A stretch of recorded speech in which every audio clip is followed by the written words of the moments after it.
There we go.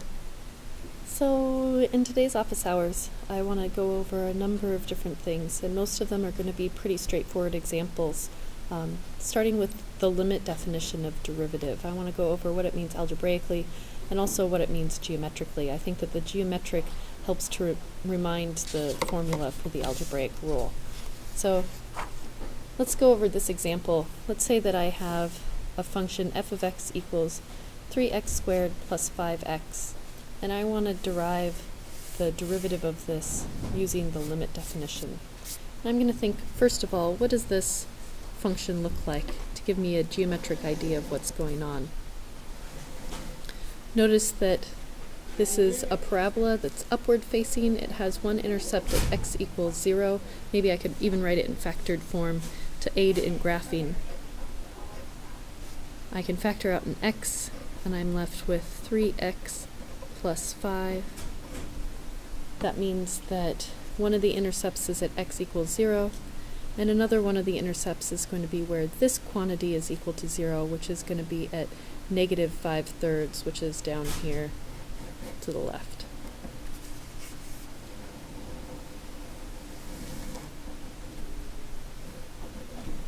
So recall that a derivative is really just a limit of the slopes of secant lines as those slopes, or as the endpoints on those secant lines get closer and closer and closer to one another. So typically for our formal limit of definition of derivative, I'm going to pick a value of x, and I'm going to pick a value of x plus h along here on the x-axis. And then when I plug that into my function, I get an output of f of x and another output of f of x plus h. Once I have this picture written, I know what the slope of this secant line is going to be. That the slope, it's a little blurry, I'm sorry.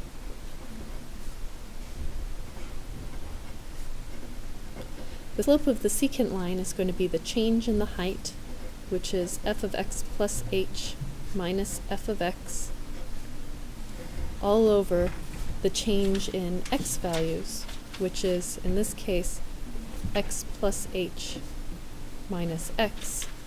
And notice that the x's cancel out, and we can simplify this to being f of x plus h minus f of x all over h. So, by the definition of derivative, we look at the limit as h approaches 0 of the slope of the secant line, f of x plus h minus f of x, all divided by h. And using this limit definition of derivative, we're going to use our original function as our f function. So let's plug in all of the pieces. The slope of our secant line is going to be f of x plus h. So in order to evaluate this, I'm going to plug in x plus h anywhere I see this x, which becomes 3 times x plus h squared plus 5x plus h minus f of x, and I know what f of x is. It's this whole expression, 3x squared plus 5x divided by h. If I were to plug h into here, notice that I would end up with 0 over 0, which is an undefined limit. So before I can plug h in, I'm first going to simplify this algebraically so that h values will be able to cancel out.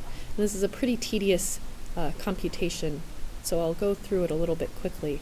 This first term becomes 3 times x squared plus 2xh plus h squared plus 5x plus 5h, I use the distributive property, minus 3x squared minus 5x, because this negative sign applies to both of those terms, all divided by h. Oops, and don't forget my limit out front. H is still approaching 0.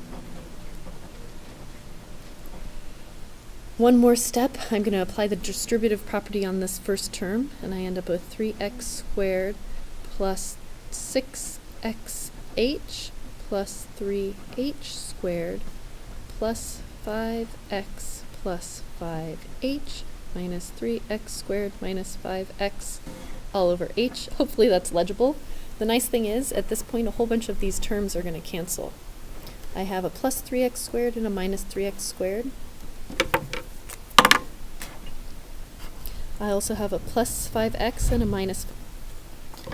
So in the numerator, I'm left with 6xh plus 3h squared plus 5h, all divided by h.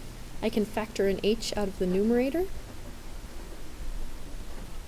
and I get h times plus 3h plus 5, all divided by h.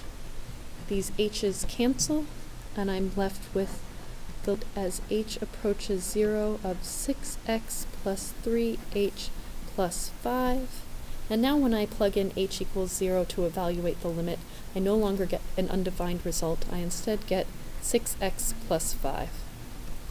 And the nice thing is, we now have the tools with power rule to be able to verify that this is correct. That when I do power rule, I take the x raised to the power of 2, that multiplies by the 3 to give the 6x term, and 5x becomes 5, so that we know that we took our derivative correctly.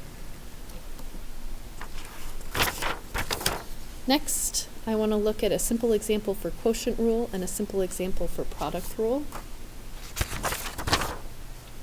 So for quotient rule, I'm going to look at f of x divided by e to the x. Remember, with quotient rule, the order of the terms matter. When you take the derivatives, then it's going to be bottom times the derivative of the top, or in this case, e to the x times cosine x minus top times the derivative of the bottom. This top function is sine of x, and the derivative of e to the x is just e to the x, which is nice, all over the bottom squared. I can simplify this algebraically. I notice that there's an e to the x term in both, or an e to the x factor in both of the terms in the numerator.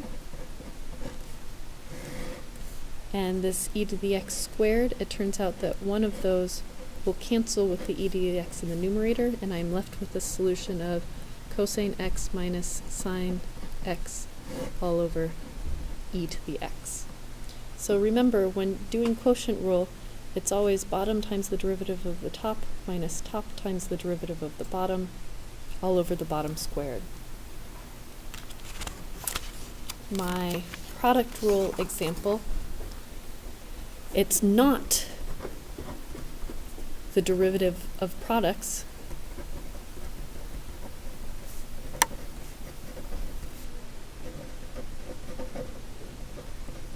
meaning that I can't just, the derivative is not going to be equal to the derivative of the first thing, which in this x to the third, times the derivative of tangent, which is secant squared.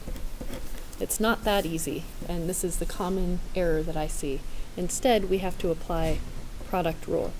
Product rule, I'm going to take the first factor and multiply it by the derivative of the second factor, which is secant squared, and then add the derivative of the first factor, which is 12x cubed, times the second factor. And although there are some x's that can be factored out, I'm going to leave this in a non-simplified form to avoid algebra errors, just to demonstrate the fact that it's the first factor times the derivative of the second factor plus the derivative of the first factor times the second factor. And really we can do these in any order because addition and multiplication are both commutative operations. So next I'm going to look at some, one chain rule example. So chain rule is something where I have a function inside of another function. One common form for this is where I have a whole big messy thing raised to a power. So in this case, I'm thinking to myself that this inner piece is my inner function and this is my outer function. meaning that my derivative, the outer derivative follows power rule, that the fourth comes down front, and then I'm subtracting 1 from the exponent, and I end up with negative 3/4. And I'm not doing anything to the inside.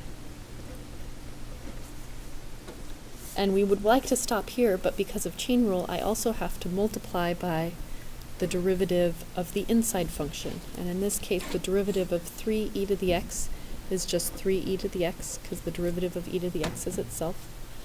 And the derivative of cosine x is negative sine x. So this is a simple example of chain rule, where I took the derivative of the outside function, left the inside the same, but then multiplied by the derivative of the inside function. So this is my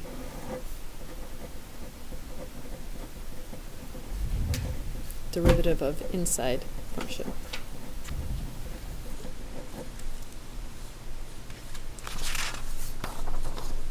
So for my final example is the derivative of an inverse function. I'm not sure exactly what question was being asked, but the most straightforward question about these is to find the derivative of something like this. This is an example where I have an inverse trig function, and thankfully we have a whole table of values for inverse trig functions, and I can look in the table, and it might be a good idea to memorize the basic inverse trig derivatives. That I know that the derivative of inverse tangent is equal to 1 over 1 plus x squared. And notice that this is when there's an x as my input value, which is not in this problem. In this problem, I'm actually going to have to apply both product rule and chain rule. I notice that there's a product. 9x is being multiplied by the inverse tangent of 6x. So my first step is to take the first factor and then multiply it by the derivative of the second factor,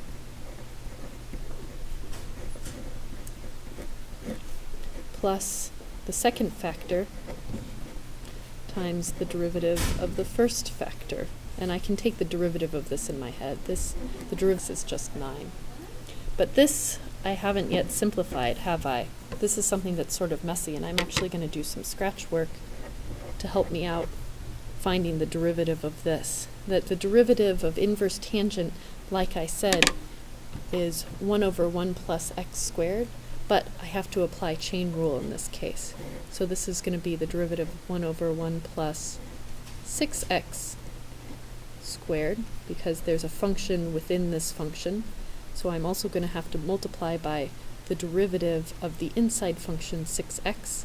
And the derivative of 6x is 6. So I can rewrite this as 6 divided by 1 plus 6x squared. The 6 is squared and the x is squared. So this is my thought bubble. But at this point, I'm done. My derivative is going to be 9x times the derivative of this piece, which I found over here is 6 divided by 1 plus 36x squared, plus the inverse tangent of 6x times 9. If I wanted to, I could simplify this slightly. 6 times 9 is 54x in the numerator, and I'm not going to get a common denominator. I feel like that's just going to make this expression look a little bit messier than it needs to be. But I am going to write with the coefficient 9 in the front. So I hope that these brief, simple examples were helpful, and please continue to ask questions for office hours.